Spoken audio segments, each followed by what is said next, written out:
So saya harap you faham macam mana medan lastik itu terhasil. Ini dia. Ini medan lastik. Jadi dia ada menghasilkan daya. Ini kita panggil daya elektromagnet. Boleh faham Okey, jadi tinggal satu je lah single je warna purple. Sebelum tu kita ada dua medan tu. Satu medan yang berwarna biru. Yang berwarna biru tu dipanggil medan magnet kekal daripada magnet ni utara selatan ni. Satu lagi medan yang berwarna hijau. Okey tak? Medan berwarna hijau itu adalah medan magnet daripada arus elektrik yang lalu dalam konduktor tu. Saya suka guna yang ni medan elektrik. Saya suka guna sebab saya nak pelajar boleh bezakan di antara medan magnet dengan medan elektrik. Sebab tu saya selalu sebut medan elektrik. Jadi kalau saya sebut medan elektrik tu, you sendiri faham. Okay, medan elektrik yang saya masukkan ialah medan magnet yang dihasilkan apabila arus elektrik lalu di dalam sesuatu konduktor. Itu ialah medan elektrik yang saya masukkan. Sebab di peringkat tinggi kita sebut medan elektrik, kita tak sebut medan magnet. Okay, tapi dalam kat buku ni, dua-dua disebut medan magnet. Okay, label pun kita berbeza label dia. Yang ini, medan ni kita labelkan dia sebagai E besar. Yang ini label dia kita guna medan magnet kekal ni, kita label dia sebagai B besar. Nampak? Jadi kita guna simbol yang berbeza, maka kita lebih faham lah. Kita tak keliru sebenarnya. Jadi gabungan ataupun interaksi hebat di antara B dengan E, maka terbentuklah daya. Okey tak? Begitu. And then perlu kita tunjuk kat sini juga, you all kena tahu ini. Ini pun saya rasa you all pernah belajar benda ni. Kalau kita nak gambarkan sesuatu arus elektrik itu masuk ataupun keluar daripada kertas ni. Kertas ni, kan, kita ada konduktor. Kita ada konduktor, kalau kita lukis dia secara tepi dia macam ni konduktor katakan. Contohnya katakan rod cuprum. Okay, rod cuprum ni sebagai konduktor. Rod cuprum. Kita lukis macam ni kan. Tapi kalau kita tengok daripada angle ini, kita ni mata kita ni nak tengok daripada sini. Jadi kita tak nampak lah dia bentuk macam ni. Jadi kita nampak dia bentuk macam ni. Ataupun kita kata bentuk bulat macam tu. Sebab dia rod dia bulat lah. Jadi kita nampak bulat kat situ. Ataupun mata kita duduk kat sini. Mata kita duduk kat sini. Jadi macam mana kita nampak? Bulat juga. Tapi macam mana kita nak bezakan antara aliran arus elektrik tadi? Katakanlah arus elektrik lalu kat sini. Lalu dalam ni, dia macam ni arus elektrik lalu. Jadi mata yang dekat sini kita nampak macam mana? Kita nampak belakang dia, nampak? Kita nampak belakang dia, kita nampak cross. Jadi kita buat cross macam ni. Jadi macam ni. Okay, so merujuk kepada, kita sebut apa tau? Kita sebut arus elektrik masuk ke dalam. Kalau kita tengok dekat kertas soalan, dia buat macam ni, arus elektrik masuk ke dalam kertas soalan tu. Itu istilah dia. Manakala, kalau kita tengok area sini, kita lukis bulat dekat sini, dia bentuk titik. Dot dia bagi. Kita nampak apa tau? Kita nampak ini. Kita nampak ujung depan ni. Jadi dia macam anak panah lah. Okay, so kita nampak ujung titik ni, so bentuk dia macam ni. Dapat titik. So yang itu, kita boleh buat macam ni.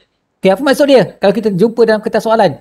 Maksud dia, arus elektrik keluar daripada kertas soalan tu. Kita tengok soalan tu kan. So arus elektrik tu keluar daripada kertas soalan menuju kepada kita. Jadi kita tahulah arah aliran arus. Okay, ini pun dah dijelaskan sebelum ni. Ingat balik. Boleh. Jadi kita sepatutnya tak ada masalah itulah. Okay, kalau kita fikirkan dia macam arrow anak panah. Dia anak panah dia macam ni. Boleh bayang tak? Begitu. Jadi kawasan ni kita nampak cross, kawasan ni kita nampak dot, titik. Okay, so dia menggambarkan arah aliran arus elektrik. Okay, itu kita recap. Kita ingat balik lah. Lepas tu macam mana untuk kita tentukan arah daya elektromagnet yang terhasil tu? Okay, jadi kita ada satu cara yang petua kita panggil ni, petua tangan kiri Fleming. Okay, kita guna petua tangan kiri Fleming untuk kita tentukan daya ni. Senang je sebenarnya. Kita guna jari kita, tangan sebelah kiri. Nama dah tangan kiri. Dari tangan kiri lah. Okay, so tangan kiri kita guna 3 jari ni. Kita guna 3 jari ni. Kalau yang mana yang belum pernah belajar, you kena bagi tumpuan. Sebab dia ada cara dia. Bukan yang ikut senang hati kita nak buat macam mana. Ada cara penggunaan dia. Okay. Yang pertama sekali, kita kena tahu. Jari-jari ni mewakili apa. Jari-jari mewakili apa. Okay. Nombor 1. Jari telunjuk menunjukkan arah medan magnet. Jari telunjuk. Arah medan magnet. Maksudnya B lah. B besar tu. Ini jari telunjuk ni. Arah medan magnet. Yang kedua, jari tengah merujuk kepada arus elektrik. Yang tengah ni merujuk kepada arus elektrik. So ini adalah kita label sebagai I lah. Arus elektrik. Boleh. Yang ini Yang ini arus elektrik I. Yang ini medan magnet B. Lepas tu yang ketiga, ibu jari menunjukkan arah daya yang terhasil lah. Yang saya sebut arah daya elektromagnet tu. So ini kita label sebagai F lah, daya. Boleh? Jadi kalau kita buat satu persatu, kita ada di sini F lah. F. Kita ada B. Kita ada I. Senang sebut apa? Kalau zaman saya belajar dulu, kita sebut apa? Faizal bin Ismail. Faizal bin Ismail. FBI. Okay. Zaman saya dulu, Faizal Ismail ni dia popular. Sebab tu kita guna nama dia. Tapi nak guna ni, dia ada cara dia. Selain daripada kita tahu FBI ni, kita ada cara nak guna dia. Yang pertama sekali, sudah pastilah kita kena tahu dulu dia punya wakil-wakil tadi kan. Yang kedua, dia setiap satu benda ni, dia sentiasa 90 darjah. Nampak? 90 darjah. Dia antara daya dengan, ini apa? Ini medan magnet B Daya dengan medan magnet 90 darjah. Nampak? Antara medan magnet dengan medan elektrik 90 darjah. Nampak? Kita pusing lagi. Macam ni pula. Ini antara daya dengan medan elektrik. Arus elektrik. Sorry, arus. Ni I arus. Antara daya dengan arus 90 darjah. Antara medan magnet dengan arus 90 darjah. Jadi pusing ke mana-mana pun dia 90 darjah. Itu cara dia guna. Okay? Faham tak? Kalau you guna, you buat macam ni. Macam ni kan. Ini dia punya medan magnet, lepas tu ini arus. Dia tidak 90 darjah, tak betul. Nanti kalau you nak tentukan, dia jadi lari.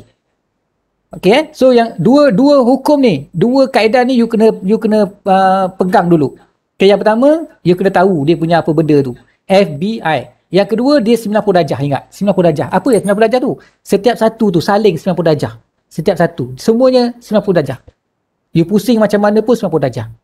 Okay, bila you dah dapat kuasai dua benda tu, barulah kita boleh buat penentuan dia. Nak tentu arah daya ke mana. Biasanya macam tu lah. Biasanya nak tentukan arah daya tu ke mana. Kita nak tentukan daya elastik tu. Daya elastik yang terhasil tu. Okay, baik. Kita tengok kat sini. Nampak? So kat sini kalau you tengok, ada utara, ada selatan. Jadi arah medan magnet ialah ini. Ini B ni. Ini arah medan magnet ke arah sana. Cuba kita buat. Kalau saya menghadap depan saya sekarang ni, skrin saya. So, medan magnet, sanalah. Saya buat macam ni.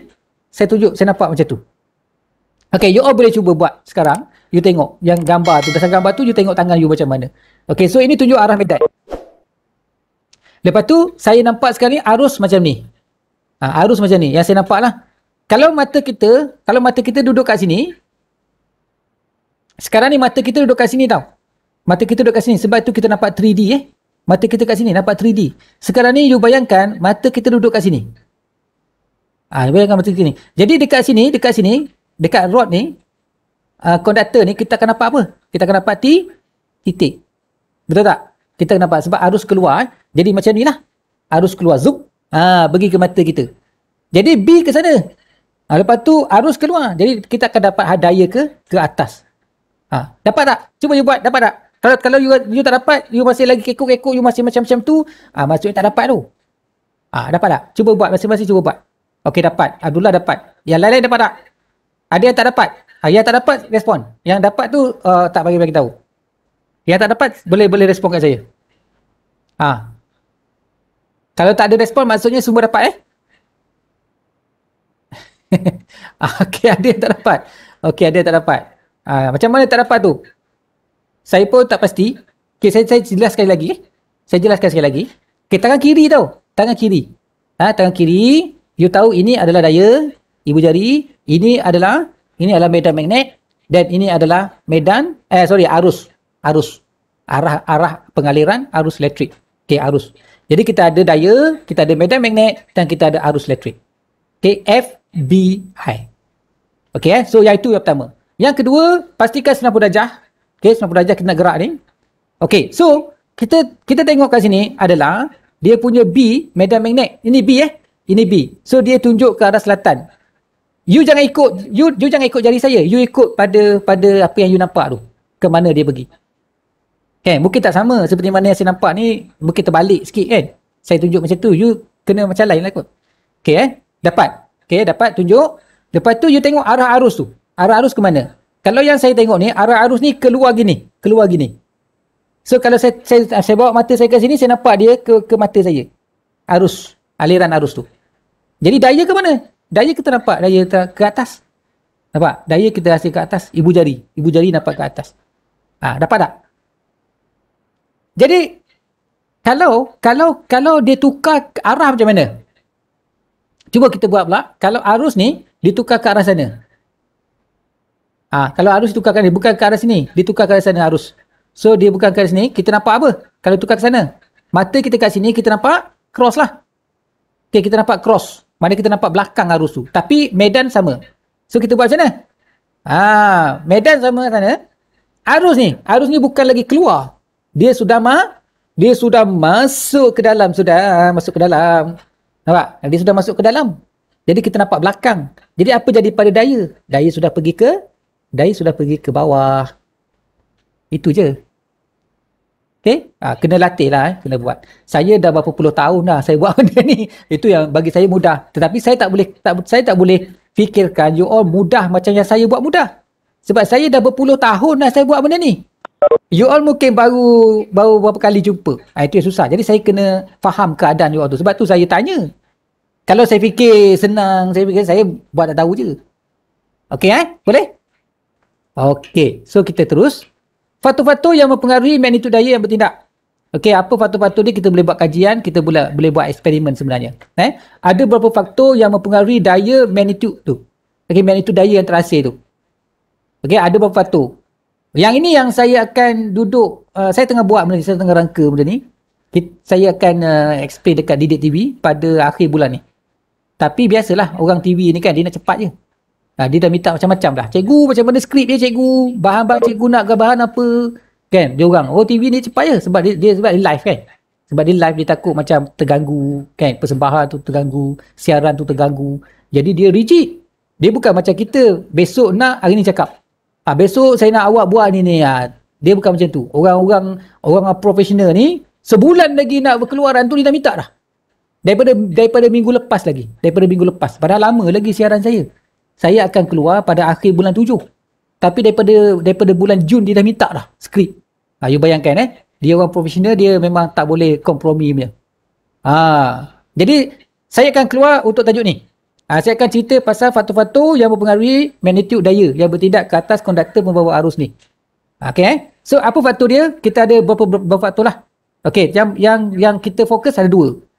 Saya akan buat aktiviti ni. Saya beritahu you all lah. Saya akan buat aktiviti 4.3. Nanti saya akan buat aktiviti ni dekat TV untuk ditonton oleh you all lah. Orang-orang macam you all ni, tingkat 5 lah terutama, terlambat tak belajar lagi. Tingkat 5 lah, dia akan belajar macam mana. So, yang pertama sekali kita tengok faktor arus. Okay, faktor arus.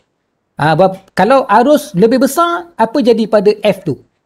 Kan, dia punya MV dia arus lah. Arus elektrik. Okay, manipulative variable. PUM Lepas tu kita punya RV yang respon, okay, yang bergerak balas, kita tengok pada F lah, daya yang terasa tu. Okay, so apa yang kita constant variable kita apa? Constant variable kita ialah kekuatan magnet tu. Kekuatan magnet yang kita bekalkan tu kita tak ubah. Kita nak tengok apa kesan arus kepada F. Dalam masa sama kita maintain, tidak ubah dia punya medan magnet dia. Okay, so bila kita buat ini, nampak? Kita ubah dia punya arus dengan kawalan kepada alat kawalan kita lah. Tapi radas ni kita kena ubah sesuai sikit. Kita tak boleh direct macam ni. Bahaya. Dia boleh meletup. Okay. Tak ada sampai macam bom tapi dia boleh merosakkan kita punya barang lah. Okay. Sebab apa? Sebab dia direct sangat. Dia direct sangat tak boleh. Kita kena letak rheostat kat sini. Okay. You tengok ni dia direct kan? Mana boleh direct macam tu, bahaya Dan dia guna DC Dia guna DC, direct current. Dia tak boleh guna arus ulang alik. Nanti kan kita punya daya akan terasa macam mana tahu? Kejap atas, kejap bawah, kejap atas, kejap bawah. sebab dia berulang-ulang Ulang alik. Sebab tu kita guna arus terus. Direct current ni arus terus. Okay, so daripada negatif positif, dia akan bergerak macam ni. So arah dia macam ni lah. Kemudian dia patah balik ke negatif. Okay, so secara teorinya, ataupun memang dah diberitahu, kita punya hipotesis kita, semakin tinggi arus, semakin besar daya yang terhasil. Senang je lah. So mungkin peringkat awal tu saya buat satu nilai arus dia, berapa ampere. Lepas tu saya naikkan lah. So bila bertambah arus, maka kekuatan medan magnet ataupun kekuatan medan elektrik tu sendiri. Sebenarnya kita ubah arus tu, kita ubah medan elektrik. Betul tak? Sebenarnya itu. Tetapi kita tak boleh baca medan elektrik tu. Kita tak boleh nak kaitkan medan elektrik tu secara direct.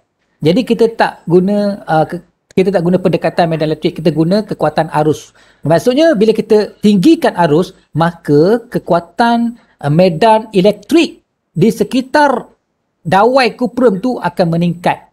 Kekuatan medan tu. Jadi bila kekuatan medan tu meningkat, maka dia akan mempengaruhi daya yang terhasil. Macam mana kita dapat daya tu? Ini hebat sikit ni. Okay, so kita dapati bahawa alat yang di atas penimbang ni, dia akan beri satu force ke penimbang tu. Boleh bayang tak? Maka kita boleh tu dapat bacaan berapa dia punya daya daripada bacaan pada alat penimbang tu. Okay, tu saya kata eksperimen ni best. Dia boleh bayang tak? So, kalau lagi besar daya yang diberikan, dalam konteks kat sini kan, dia bagi daya ke bawah lah. Okay, selepas kita buat, kita nak suruh dia menghasilkan daya ke bawah. Okay, supaya ditekan alat ni. Okay, you boleh bayang tak? So, bila kita tingkatkan arus, maka medan elektrik di sekitar dawai kuprum ni akan bertambah besar, kekuatan medan tu, maka dia akan berpadu dengan medan magnet, daripada magnet kekal, ni medan magnet ni, kemudian dia akan menyebabkan terhasilnya daya yang semakin besar. Kita dapat direct bacaan kat sini. Bacaan kat sini dibagi dalam bentuk gram ataupun kilogram, mana jisim, bukannya berat. Betul tak? Tapi kita convert lah, kita tukarlah kepada berat. Darablah dengan 9.81. Okay, so bacaan kat sini kita darab dengan 9.81, kita dapat berat. Berat itulah daya. Boleh faham? Berapa Newton ni? Berapa Newton? Kita kena convert kepada kilogram lah. Okay, kilogram bukan gram. Kita convert kepada kilogram, kita darab dengan 9.81, kita dapat Newton. Bacaan Newton. So itu adalah daya. Sebenarnya kita kira berat. Boleh faham ni? Okay, so itu yang pertama. Faktor yang kedua ialah faktor magnet. Okay, yang ini. Satu magnet dengan dua magnet. Dia buat satu je kan? Dia buat satu je sini. Saya buat dua. Okay, saya buat dua. Satu arus, satu lagi magnet. Macam mana saya buat? Mula-mula saya letak satu je magnet. Satu set magnet. Okay, lepas tu saya letak dua set.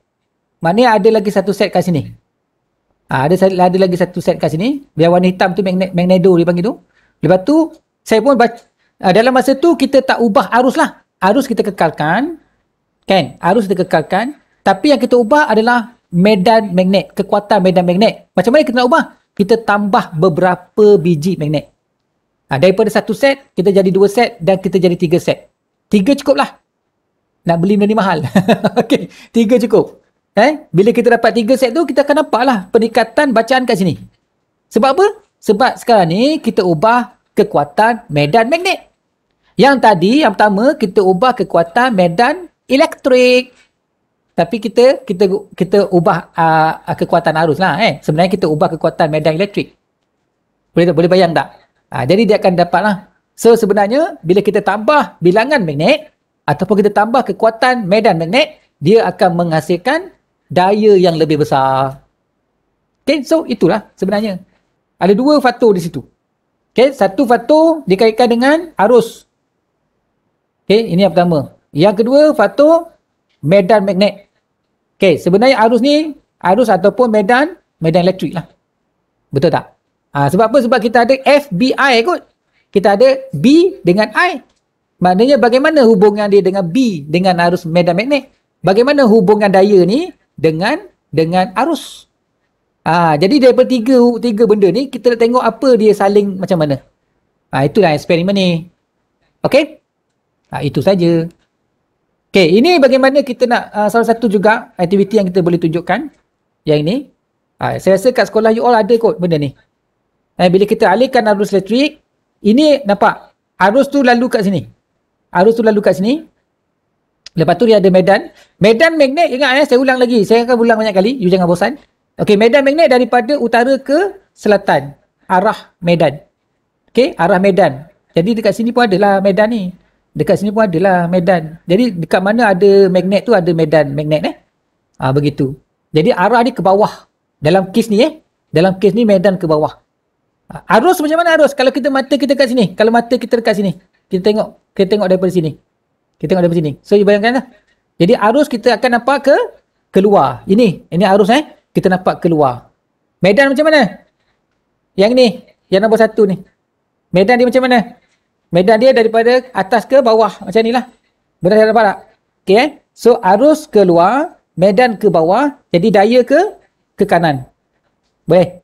Okay, daya ke sana. Sebab itulah kita akan nampak benda ni, benda yang warna biru ni, ini konduktor Konduktor yang digantung tu, dia akan deflect macam tu. Dia akan bergerak. Boleh bayang? Okey. Lepas tu kalau kita tambah arus, ini arus 1 Arus 2, daya arus yang lebih besar. Kita guna arus yang lebih besar. So apa jadi pada ketinggian dia ataupun daya dia? Di sini kita boleh nampak. Maknanya dia akan menghasilkan daya yang lebih besar. Gambarannya macam mana? Dia akan menolak besi ni akan lebih tinggi. Tadi dia tinggi kat sini je. Dekat sini je dia punya sesaran dia. Sekarang yang ini sesaran dia nampak. Lebih jauh. Tinggikan arus lagi. Lagi besar dia punya arus dia.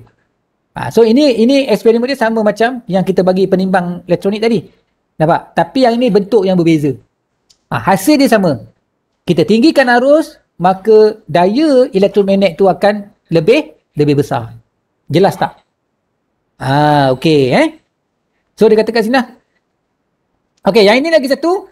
Yang ini nombor 1, nombor 2. Yang nombor 3 ni. Nombor 3 ni apa beza dia? Nombor 3 ni dia rapatkan magnet. Nampak? Yang ni jauh magnet dia jauh. Yang 3 ni dirapat. Maksud rapatnya apa?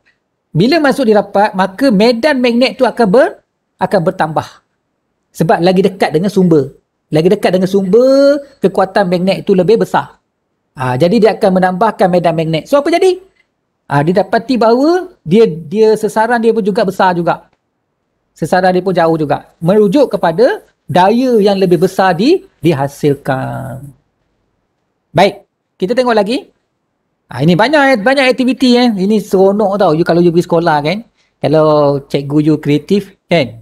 Boleh tengok lah. Saya ni tidak tergolong dalam cikgu yang rajin lah. Dah penat lah kan. Masa muda-muda dulu sangat rajin. Kalau dekat makmal saya tu penuh dengan apa ni model-model. Masa saya muda-muda dululah. Dekat sekolah lain lah. Sekolah ni dah berumur sikit ni saya dah penat sikit lah kan. Dia susah nak buat. Jadi ini salah satu eksperimen lain lagi. Radas yang berbeza.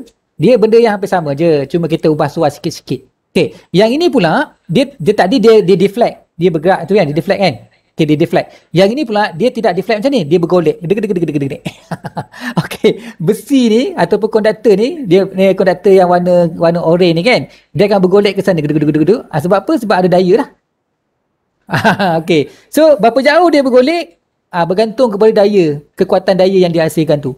Kalau lagi jauh bermasuk, dia mempunyai daya yang besar. Kan? Terpulang lah. Kalau kita ubah aliran arus, dia mungkin akan bergolek ke sana pula. Begitu. Okay, so dia sama, prinsipnya sama. Okay, so saya tak perlu jelaskan lebih lanjut lah yang ini. Baik. Ini pula ni, kesan gegelung. Tadi kita tengok yang bulat je kan? Kalau yang straight, tadi kita tengok yang straight je kan? Kalau yang straight tu, kita bengkokkan jadi satu coil. Jadi satu gegelung. Jadi satu gegelung jadi macam ni. Boleh bayang tak? Ini yang betul lurus. Ini kita panggil konduktor lurus ataupun dawai lurus. Yang ini kita panggil gelung. Dalam bahasa dia coil gelung. Ini gelung. Bukan gegelung. Gegelung Kalau gegelung ni dia banyak. Dia bergegelung tu dia banyak. Gelong. Bahasa lah, ni kata, ni dalam konsep bahasa lah. Dalam konteks bahasa Kalau dia satu je, kita panggil gelong.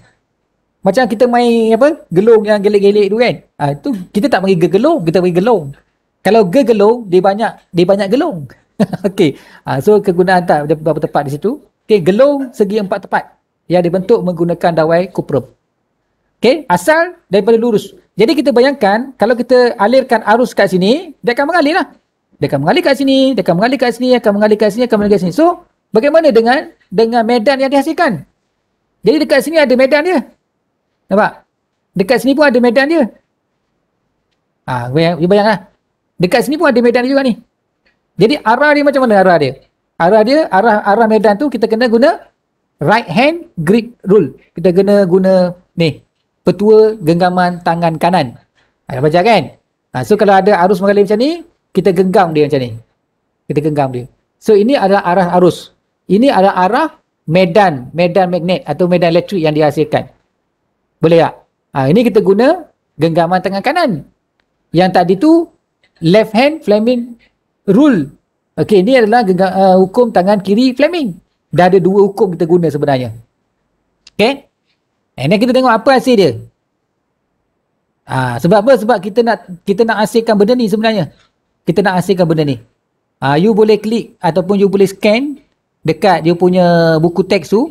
Okay, you akan dapat video bagaimana keadaan itu berlaku. Dia lebih jelas lah. Saya tak boleh nak klik kat sini. Saya tak boleh nak klik. Tengok saya klik tak ada apa.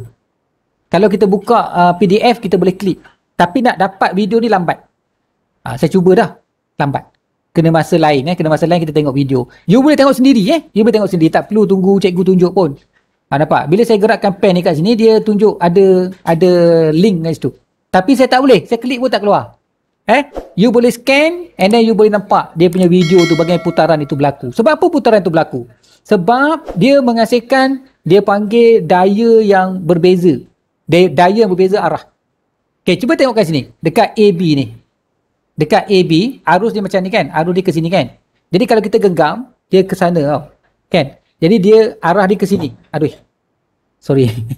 Okay. Arah dia ke sini. Macam yang saya buat ni. Putaran medan magnet dia. Boleh faham tak? Okay. So yang ini pula, dia arus dia ke sini.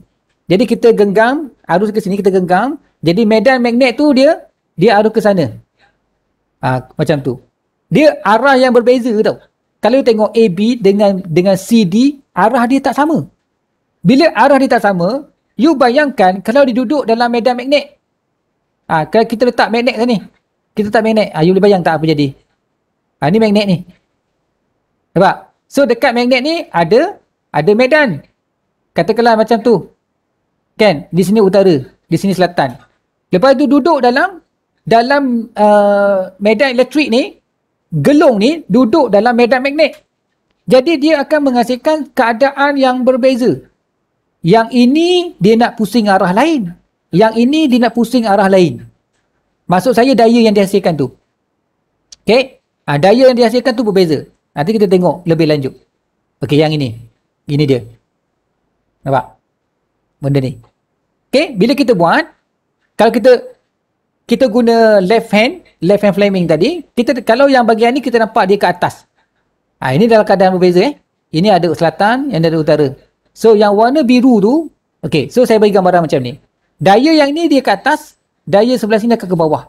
Jadi, dia ada satu paksi di tengah-tengah ni. Maknanya sistem ni dia tidak membenarkan benda ni terlepas keluar, pergi ke atas ke pergi ke bawah. Tak. Dia wujudkan satu axial kat depan tengah-tengah tu. Jadi sebenarnya dia nak bagi kesan apa tau? Dia nak bagi kesan putaran. Sebab dia tak boleh pergi atas, dia tak boleh pergi bawah.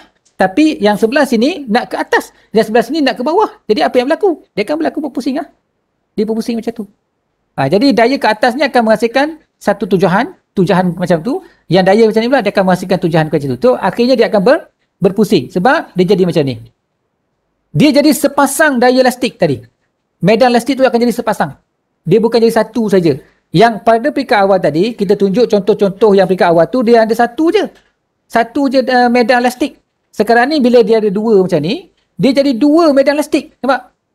Jadi akhirnya dia akan berpusing macam ni. Yang ni berpusing macam tu, yang ni berpusing macam ni. So dia akan jadi rotation. Yang inilah yang kita nak guna tu. Yang tadi tu kita tak guna sangat. Dalam kehidupan kita tak guna. Yang ini, benda-benda ni asas dia. Asas dia buat step by step lah. Asas dia di sini. Yang ini kita tak guna dalam kehidupan kita. Ada guna tapi kita tak nampak lah. Ada sikit lah. Contohnya macam kita nak angkat train. Nak angkat bullet train. Kereta api laju kita nak angkat tu, kita cuma perlukan design macam ni je. Kita buat design macam ni. So dia akan terapung. Ni dia panggil levitation. You Google tengok levitation. Levitation principle. You tengok. Macam-macam orang buat eksperimen. Macam-macam orang buat kajian. Yang saya tunjuk ni, tapi dia tak banyak lah. Dia punya keperluan dia tu. Penggunaan dia tak banyak. Tapi keperluannya untuk kita ambil asas dia tu. Yang banyaknya di sinilah. Yang banyaknya di sini. Yang banyaknya yang ini. Ini banyak digunakan dalam kehidupan kita. Untuk kita buat apa? Untuk kita buat motor lah. Kan? So inilah contoh motor tu. Ini motor dia. Nampak?